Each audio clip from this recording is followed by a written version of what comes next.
And I offer that up because if we get past the National Initiative for Cybersecurity Education and you have questions about research and development from a federal interagency point of view, I can take on some of those questions too. How many people have heard of NIST before you sat down in the room? Okay.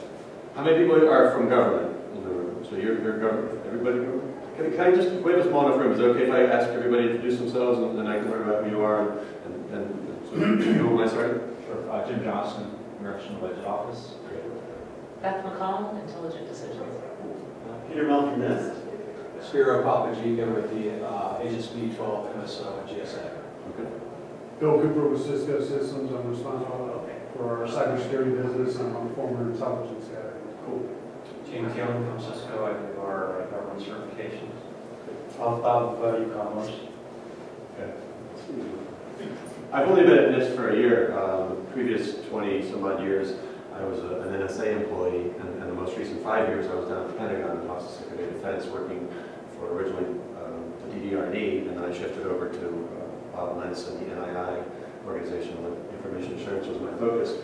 In coming to NIST, I was immediately asked to take a role in the Comprehensive National Cybersecurity Initiative, CNCI, and I imagine most of you have heard of CNCI at this point, and CNCI has become a thing we can talk about. When it started, it was something, many of the activities were classified at some level, so it wasn't something that we could easily talk about in public forum, and it's grown. And NICE comes out of CNCI. So when I got to NIST, I was actually asked to be on an interagency working group, a joint interagency cyber task force that was doing monitor and coordination about CNCI. And that organization sat at ODNI and is now shifting where it's going to be doing its focus. And I have come back to NIST on a more full-time basis, and as of about January, the NIST management said, Bill, we'd like you to join the NICE team and provide strategic guidance. And the main thrust we've been working on, I'll describe in a little bit, is a strategic plan that we can show, that eventually soon will be out for public comments, that will describe where the program needs to go and what it's aiming to do. And today I hope to introduce much of that to you. The program says that when I signed up to do this event, I hoped that we'd have that public plan out for 30-day public comments. Right now, we're probably about 30 days from our 30 days. So it's the typical, you run into some complexities that we're dealing with on making the language the way we'd like it to sound before we show it out to the public. Any questions? So, 60-Day Cyber Review had a lot of strong language about why we need a national initiative. Okay?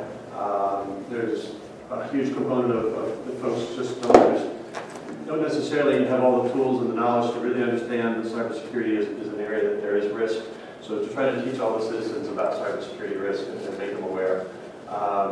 We have a sense that our educational system isn't good enough to even focus on science, technology, engineering, and mathematics. Well, if we can't do that at a basic level, we're going to have a hard time doing the science that underpins cybersecurity. So there's a relationship between government STEM initiatives and cybersecurity education growth that's being expressed there. Originally, the CNCI initiative talked about let's make the federal workforce cybersecurity ready to support protecting our federal systems. And then this 60-day study said, no, do it for everybody. Do it for all industries. Don't stop at the federal level. And then this last one about managing risk. Probably this one has, NICE won't aim at this one as much as other programs that I'm aware of in NIST and other parts of the government. But it's if you do some of these other things, the opportunity to manage risks will be done better because you'll have smarter people making those decisions at every level, from the small business through the larger businesses and through the federal government. Okay. The president used these words to say we need a national campaign to build a digital workforce, and now trying to define digital workforce, take that past the buzzword and make it into some things why we're writing a strategic plan so that you can recognize what we mean by that. Digital literacy. Those are nice sounding terms, and probably at a technical level this group gets it, but can you imagine the small business in Bedford downtown, would that gentleman or woman who's running a small business understand what it means to be digitally literate for their entire interactions with the public and interactions with government? And I described that we came out of CNCI initiative, and it's In fact, it was Initiative 8 that had a very strong federal focus, do better things to train and make federal people smarter. And now it's gone to these other places which says, no, do it naturally.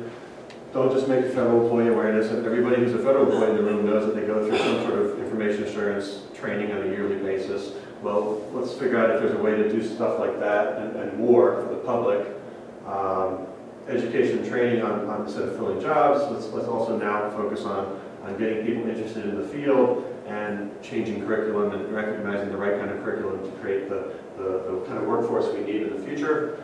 And that also supports this national pipeline instead of just a federal pipeline. Any questions?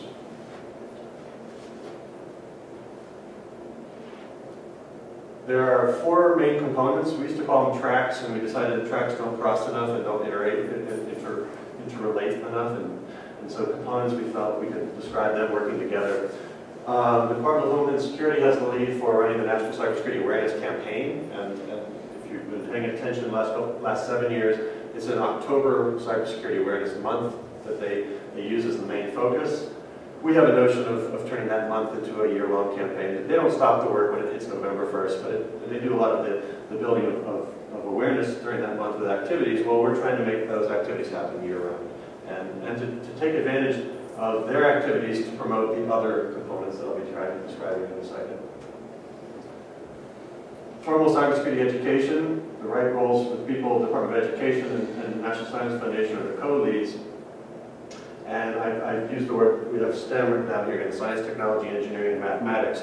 I have a hard time, we say STEM, people think they know STEM, kind of what it means, and then you're like, wait, is it a noun, is it a verb, is it an endpoint, what is it? So as we write a strategy, we have to figure out, you know, I don't want to say to 10th graders they need to be in STEM, but I want to say to somehow to the educators that when they get to 10th grade, we want them to have such a passion for science, technology, engineering, and mathematics that they haven't limited themselves from a future career in computer science or computer engineering or forensics or some part of cybersecurity.